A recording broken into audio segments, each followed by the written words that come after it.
सभा में उपस्थित सभी गणमान्य जनों को मेरा प्रणाम। इस विधानसभा को आचार्य नरेंद्र देव, पंडित गोविंद वल्लभ पंत और चौधरी चरण सिंह जैसे नायकों ने सुशोभित किया, उस देश की सबसे बड़ी विधानसभा को मेरा सादर प्रणाम।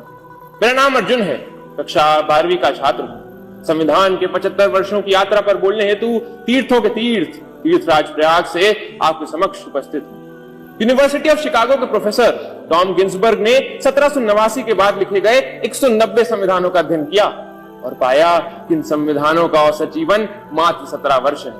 परंतु भारत का संविधान भारत के उत्कृष्ट मानवीय उपादानों का प्रतिनिधित्व करते हुए 75 वर्षों बाद भी आज दृढ़ता के साथ विद्यमान है। यह इसलिए भी क्योंकि भारत का संविधान मात्र 2 वर्ष 11 महीनों के विमर्श से तैयार हुआ एक दस्तावेज नहीं, अपितु 200 वर्षों की सतत साधना से परिणित नवनीत है।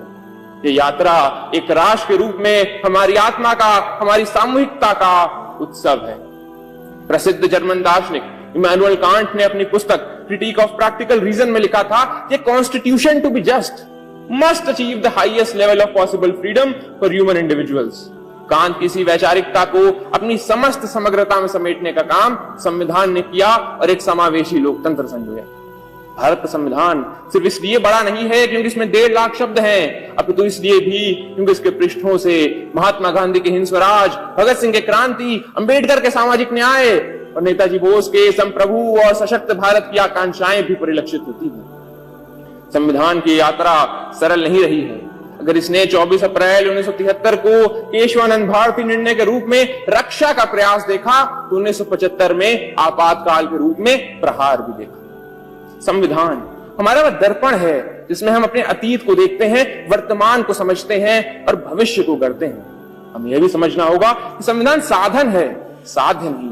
हाँ, वो हमें जमीन तैयार करके तो दे सकता है, परंतु उस पर फसल बोने का काम हमारे ही जिम्मे है।